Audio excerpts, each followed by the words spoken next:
School's in session for students in London ISD, but for other kids in the Coastal Bend, they still need your help. Neighborhood News reporter Tony Jaramillo in Flower Bluff showing how you can get involved in this year's Operation Supply Our Students. Plus, there's an itchy situation happening in the Coastal Bend.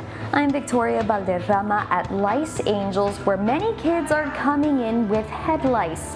I'll tell you what you need to know ahead of the new school year. Your Chris 6 News at 5 starts right now. And we thank you for joining us. I'm Andy Lascano. Clara has the night off. Texas officials began a formal investigation today into the deadly 4th of July flooding disaster. At least 135 people were killed. That includes more than 100 who died in Kerr County, where children's camps and RV parks were situated along the Guadalupe River. In Wednesday's special hearing, officials looked into how response teams handled the emergency. Investigators are focusing on whether the flooding disaster could have been prevented. When storms swept through central Texas earlier this month, first responders from across the state rushed in to help, and one massage therapist from right here in downtown Corpus Christi, she wanted to take care of them. Her name, Janelle Ornelas Stanton, says she felt it in her heart to help the first responders that sprang into action. So she and her team packed up, drove hours to Kerr County, and set up their massage tables. She tells Neighborhood News reporter Alexis Scott that she and her team have helped 200 volunteer firefighters and other emergency personnel. It was really hard to function for the first couple of days until I realized, they need our help. They're out in the water. They're overworking their bodies. They don't have a lot of manpower, and I felt like we could provide that service to them. Janelle also told Alexis that she's going back to Central Texas on Sunday. So that was on the 4th of July when those devastating floods hit Kerrville. Meteorologist Stephanie Lauber's been tracking the latest developments. Steph, what do you have in store for us for the rest of this week and the weekend? Well, the heat is a constant. Yes. That's not changing, but looks like we have some rain chances, and it's something the National Hurricane Center is also keeping an eye on, which tends to give people, that's where we get everybody's attention. But I don't think we have to worry right now. Right now, I think we're happy about some rain chances in the mix. I'll get to it coming up in your full forecast, but I just want to give an update and tell you that the heat, it may get a little better on account of some of the rain chances, but it's a big problem here across most of the central U.S. Have the wide view for yourself. We are talking about heat alerts throughout the Mississippi River Valley, northern Gulf Coast and beyond, and that is with some rain along the Gulf Coast too. But our temperatures locally have been, dare I say it, pretty hot. Temperatures in the triple digits for actual air temperatures inland, and we are feeling well into the triple digits for most other neighborhoods. I'll tell you how this heat trend is going to continue over the next couple of days, and we'll get into more detail as to this area of interest in the tropics. All right, Steph, we'll look forward to it as always. Corpus Christi police say no foul play was involved in the death of a man found on the city's south side last night. The unidentified man was found in some brush near Oso Creek near the Rancho Vista subdivision. Still no word on who he is or how he died. I'm your Neighborhood News reporter, Victoria Valderrama at Lice Angels in Corpus Christi, where the owner tells me they've been busy and they have advice for parents before kids head back to the classroom. I can spot one egg, like in a head full of hair. Head lice, tiny little insects that spread easily from person to person. You want to talk about the rise in head lice right now? Miranda McMahon is the CEO of Lice Angels, one of the few lice treatment clinics in the area. In the last few weeks, we've seen a huge rise. Currently, McMahon has anywhere from 8 to 15 appointments scheduled every day. And we think it's because of the summer camps and sleepovers, sports, and things like that. But normally, every summer, back to school time is our busiest time of the year, but it's been crazy busy right now. Lice Angels is on a mission to stop the spread before the first day of school. And I'm also doing 50 free cases. So if anybody has lice that can't afford it or they don't have Driscoll Medicaid, I'll do it for free. But let's imagine a student goes to school with an itchy scalp. I asked Corpus Christi Independent School District what would happen next. We actually check their heads in a private, confidential manner. If we do find head lice on the students, then we'll notify the parents. The state law says that the student can stay for the remainder of the school day. CCISD Director for Student Health Services, Veronica Sisk, says the student is excused from school and given a full day to get treatment. You know, we do check them. We ask parents to come back in with them, let us check them, and then we can guide the parents if there's still a concern. Lice Angels is open 6 days a week and also does after-hours house calls. We have that information on our website, kristv.com. In Corpus Christi, I'm your neighborhood news reporter, Victoria Valderrama, for Chris 6 News. Vicki, thanks for that report. Over on the city's south side today, London ISD's first day of school. Check this out. Thank you. Good morning, good morning. Come on in. You're ready. Yeah, the district's on a year-round schedule with a few breaks during the school year. It's a district made up of approximately, say 1,400 students or so. That's in grades pre-K through 12. Chris 6 spoke with some of the kids to find out why they were so excited for their first day of school. I like reading all the stuff. Sometimes I help, friends are nice, and school is great. Well, the London ISD school year ends May 22nd of 2026. So as students start the new school year, thousands still need school supplies. Operation Supply Our Students tries to fill that gap. Tonight, neighborhood news reporter Tony Jaramillo is in Flower Bluff, kicking off our third day of Operation SOS. Hello, Mr. Jaramillo. That's right, Andy. We're back here again at Flower Bluff ISD for the 35th annual Operation Supply Our Students. And as you guys can see, I'm not alone back here. We've got the cheerleaders fired up, here in Barnett fired up. But I'm also joined by someone very special to Flower Bluff ISD, new principal for the elementary school, Cindy Holder. How are you today, ma'am? I'm doing great. Thank you. We were talking off camera a second ago. You know, it's your first year as principal here, but you have a lot of experience, 25 years in this district. Yes, sir, I do. I love Flower Bluff. My kids came to Flower Bluff. I'm very fortunate to be here. And we're blessed to have partners in the community like United Way, our community partners. They do so much to prepare our students for the beginning of the year. It prepares them to be successful. The kids are excited to get to school, and it's just part of the Bluff's DNA. So I want to ask you, in your experience, long time, how much of a load does this take off of your shoulders, your teachers, your students, the parents, whenever the community can rally through like this and help out? Oh my goodness, just by allowing our students to get the supplies that they need for school, frees up money in the household to help our parents do other things that are important to the beginning and start of school. It does so much to help our teachers. Our teachers, take a lot of pride in having our kids be successful, and supplies is a big part of it. So just the help from the United Way, our community partners, I can't tell you how much it helps our students in the success of the start of the year. Thank you so much, Principal Holder. And there's still some time to donate. You can do that in one of two ways. You can text SOS to 91999, or you can visit uwcb.org. Back to you, Andy. It's in some of your favorite snacks, and you probably didn't even know. I'm talking about Red Dye 40. I'm Michaela Chavez, your Sunrise Neighborhood News reporter on the West Side. Some studies have linked the dye to children's behavioral issues, but here's what I found out. Is it something to think about when packing your kids' lunch? Yes. Should you stress out about it? No. It's not an overwhelming part of concern. They are not poisonous, and they are safe.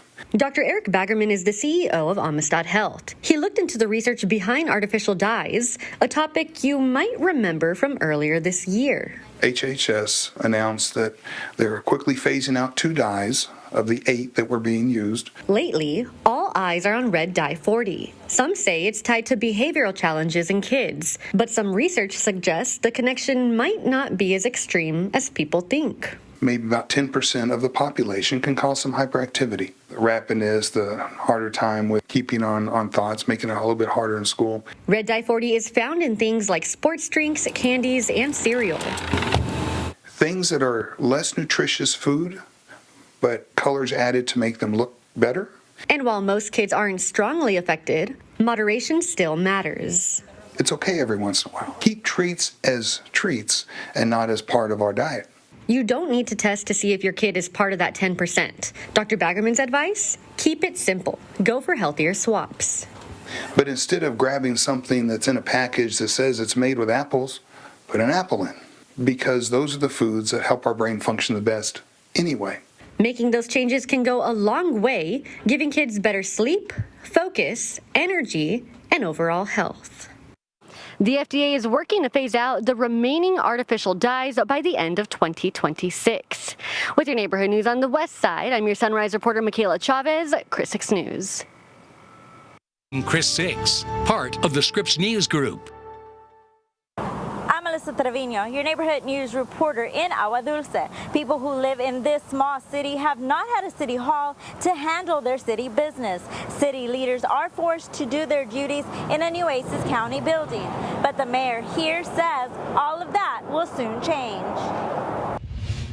At first I thought it was a rumor, but I did call the mayor and he did tell me it's going to happen. It's in the works. Jose Gonzalez is a resident of the small town since 1990. Not long after the mayor confirmed what Gonzalez said, there were crews working across the street from his home, the future site of the new city hall. It seems like this new facility is going to give the city of Agua Dulce a better place of conducting business as compared to where they were. This was one of the main reasons Mayor John Howard says he reached out to the Wyatt Ranches Foundation for help. This is a county building.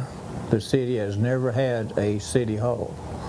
This is we shared with the county. The city has a small office within the county building off of Highway 44 for the city secretary and for meetings with the mayor and city council. We need a nice building for all of this to happen in. We need a place where we can call our own. The new building will not cost the taxpayers anything, as the Wyatt Ranches Foundation approved the $500,000 building. Will the fact that the Wyatts own that property have anything to do with how the city is run? No, nothing. The first ever city hall is expected to be completed in about 6 months. I believe it's going to be very beneficial, just psychological benefit. And we're trying to improve our inside of our town here, trying to clean it up. The president of the Wyatt Ranches Foundation tells me his foundation plans to donate the land where the city hall will be built in an upcoming meeting. In Agua Dulce, I'm your neighborhood news reporter, Melissa Trevino, Chris 6 News. All right, we got to look at your traffic right now. A lot of busy bees out there in SPID, but no trouble. We're moving smoothly. Let me show you where we do have a few stop and go areas. Of course, the common spots. Downtown's pretty active. Stop and go along 37 as you approach the crosstown, and folks try to figure out which lane they need to take to get where they need to go. But as you move down SPID, approaching that crosstown SPID interchange, we're looking pretty good. A little sluggishness as it is the rush hour. Saratoga's looking a little busy, and per usual, coming from Staples through SPID's intersection there down to Saratoga, going to be some stop and go. Not looking too bad between the Bluff and the Island. So as you head out, make sure you stay safe and you drive safe. I'll have your forecast ahead.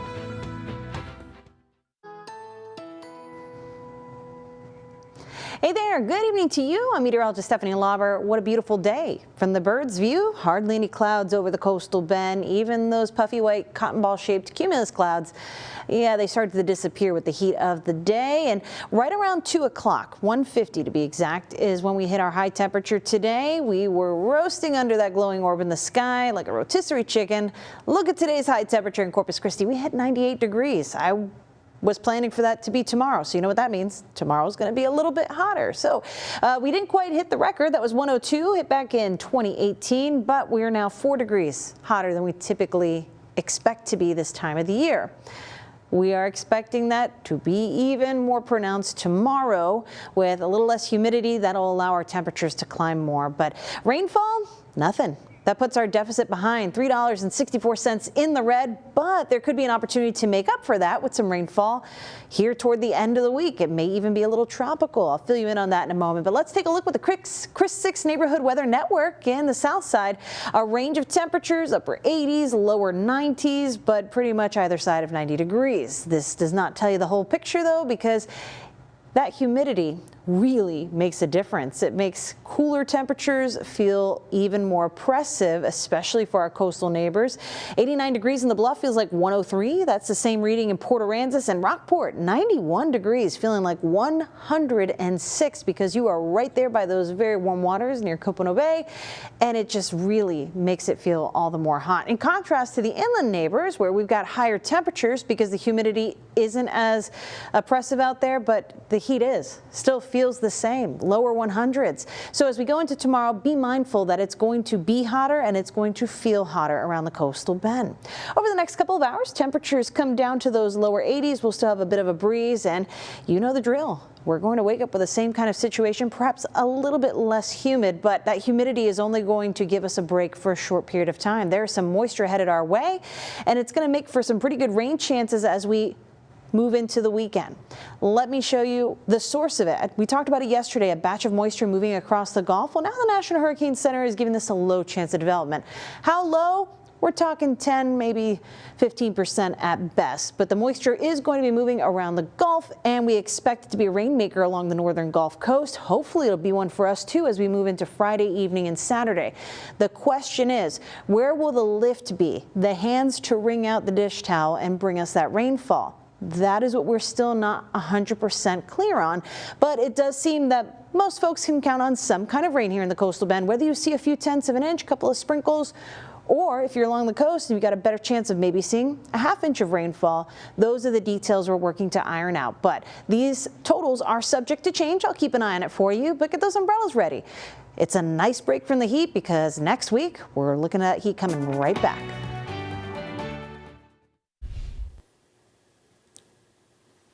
Hey, this is Tony Jaramillo, your neighborhood news reporter right here at Flower Bluff ISD. And we're back here at the elementary school, and we're fired up. We got the cheerleaders back here. We got Buzzy and Buzzette. We're having a good time. And like I said, we're back for the 35th annual Operation SOS. And I'm joined by someone very special to the United Way of the Coastal Bend, Christy Toupee, who's the Vice President of Resource Development. Christy, how are you today, ma'am? I'm doing well, thank you. So, we just mentioned 35 years. That's a long time. What's your why? Our why, it's really about the kids in our community. There's definitely a need out there, and every kid deserves to start the first day of school with the supplies they need. It helps instill confidence in them, and everybody deserves a fair playing ground. And this year, we're able to help over 22,000 students in the Coastal Bend. So we're really excited. We've had tremendous support by our community, and it's really nice to see the community come together and help those kids. Christy, quickly, can you tell me how it works? What are the logistics behind it? Well, we start fundraising in early January, and fundraising ends at the end of July. And then we basically order the supplies wholesale and sort them through HoltCat and get them to the school districts to deliver.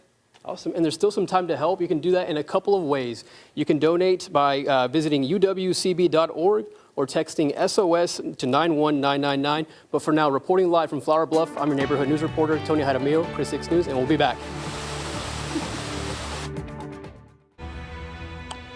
We have breaking news coming from just north of Banquete, where area fire crews have been battling the heat and flames. They've been fighting a large grass fire on Cindy Lane since about 3 this afternoon. It originally came in as a report of smoke. When they got there, they found an abandoned house in flames. There was also a grass fire that was coming close to some nearby homes. And on top of all that, fire crews had to be careful with some down power lines. So they focused on keeping the fire from spreading before tackling the house fire. Crews are still at the scene working on some hot spots. They're also having to take frequent breaks because of the extreme heat. It's still unclear what started both of those fires. We run into this problem a lot around here where the windy conditions, the dry conditions, anything can spark a fire, and you have results like this and like we had in Sinton earlier this year. Yes, unfortunately, a little bit of wind can really take flames to the next level. And I just got to tell you a big, huge thank you to those first responders because, like I said, it's hot out there. Take a look at today's high temperature. This is in Corpus Christi. This is not in Banquete. 98 degrees. And if you notice our average for today, 94 degrees. Well, if this is any sign that summer is upon us, tomorrow our average goes up to 95, and I'm expecting 99 degrees in Corpus Christi.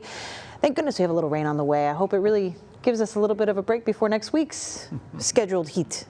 Summertown in South Texas. All right, thanks for joining us for Chris 6 News at 5. We hope to see you back here in 30 minutes for more news from your neighborhood on Chris 6 News at 6. See you then. Bye.